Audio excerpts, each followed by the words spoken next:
Welcome back. A disturbing video has been circulating online showing a man confessing to the murder of his girlfriend before taking his own life. This tragic event has sparked widespread outrage and concern, but it also raises an important question about the psychological impact of sharing such graphic content on social media. For more on this, let's now bring in psychiatrist Dr. Ryan Fuller to understand the potential consequences. Dr. Fuller, very good morning to you. Thank you so much for making time for us this morning. Let's start off here. When you first saw that post, what went through your mind? What caught you? Yeah, I was shocked. Shocked at, unfortunately another senseless killing, but then also that the accused hanged himself is very shocking. So my psychological reaction is shock. And then fear. I'd like to know where it happened and what were the circumstances around it. I'm sure I'd wonder what other people would also think and feel. Yeah. And there's a point that's stressed by one organization that says that, listen, people can't go around sharing these pictures and these videos because, quote, it's not entertainment. However, though, there are some that find, some sort of satisfaction out of sharing such gruesome videos and images. What should we read into that before we even get to that element about when the family members find out about this on social media?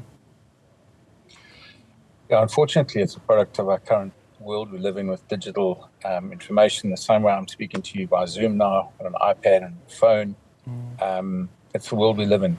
I think it goes, you're right, I think to the heart of censorship and who controls information that we are forced to absorb sometimes.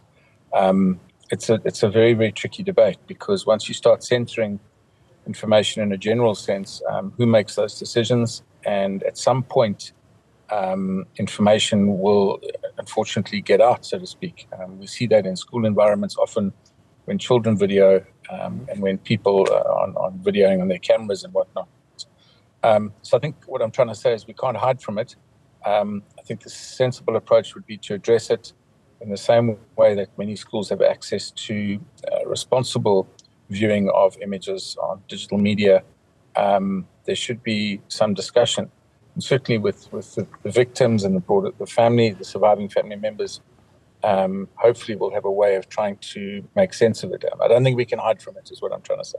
Yeah, and the point to this also is that to the people who have been sharing the videos, even though they had been discouraged to not to do so, is that the videos, the pictures wouldn't have been there if Sbusiso didn't take the videos, didn't take the pictures, and share the pictures on social media. So again, when we go into and try to step into the shoes of the perpetrator and looking into the language that was used as well in that video and the justification that he was trying to make as well, what should we read into that particular element when it comes from the accused himself?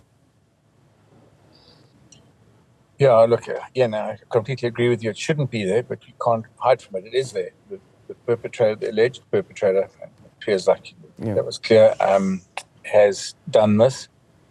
People who share that content need to understand they bear a responsibility. And as far as I'm aware, there can be criminal consequences to sharing distressing images. Certainly within POPI and privacy acts, one is not allowed to share information without a person's consent. And of a very, sensational nature like that, where there can be shown there's direct harm to other people, in theory, a person can be sanctioned for that. So there are laws and rules around this, and people need to be aware that they cannot just share whatever they find, God forbid, entertaining in a macabre sense. But your second or third question about the mindset of the accused, unfortunately, it seems to show a sense of rage. A sense of injustice, and it's not common that the accused would justify their actions before doing a murder. And maybe that's why we're having this conversation, because there is unfortunately a sensational aspect to it, but one that does need further discussion for sure. Yeah, and I just quickly want to quote what he said in that video. He spoke about, you will say that I'm being ruthless. I've tried and worked hard in my life trying to satisfy a woman, trying to make her happy, trying to make a woman happy. I've tried really hard. I've lost a lot of things, a lot of money. I've lost everything. And at some point in the video, he goes on to speak about an incident that had happened where she had fallen pregnant, and later on they found out, or while he was told, that the child is not his, but he continued to take care of the child. Almost once again, he positions himself as the victim. It seems to me that, listen, I'm a victim in all of this, and I should then be justified in what I have done here because of all of the other moments that I have showed up for this particular woman.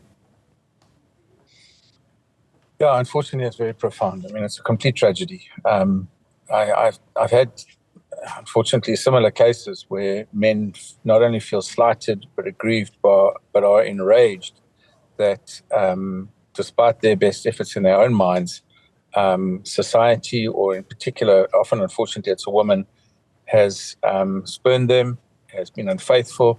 And in the first thought I'm having, it's a product of our broken society, values, and a sense of betrayal. If this man, and one can only surmise, I mean, it's horrific to even have to think like this, but what other choice do we have? I agree with you. I think there's a sense of betrayal, a sense of honor as well. And I am stereotyping now, but if a man is, one could surmise, wanted to have a family, wanted to stand up in society. Sounds like he went through tough times in his relationship, and if one has to believe what he said, he tried his best. And then, despite all of these things, the child is not his. There's a sense of infidelity. And we've had, unfortunately, cases of gender-based violence like this that end up in murder, where other people get killed, where children get killed, where elders might get killed. And there's a sort of almost a rampage where it's literally psychotic and nonsensical. One of the thoughts is that the accused is still a human being, and that's what's really hard for us to understand. He's not a complete monster. I think that's what you're also getting to. You know, good people can do bad things, and bad people can do good things. That we're complex beings, we're emotional creatures. And one can think about why this occurred, but it is very difficult to surmise even with what he has revealed. I do think it falls into femicide, gender-based homicide, where women, as I'm sure you know and your viewers know, are the vast majority of victims. And with women being killed, the vast majority, unfortunately, are killed by people they trust and know. And then there's a lot of research about why that is. What is it that breaks a man's resolve down where they act in this manner? Yeah. And I know that you haven't been contracted by the family, but I just want to ask you this question. No. So the videos are out there, the pictures are out there. There are going to be moments later on in the year, perhaps even, where the family members are going to come across these pictures. And as you've explained now as well, the complexity of humanity as well, is what would your advice then be to the family? Because one of the family members was stressing that if you're not happy in the relationship, leave. Why didn't he leave? So those are some of the questions that they are facing at this particular moment. But how do they deal with this loss and the gruesome loss at that as well?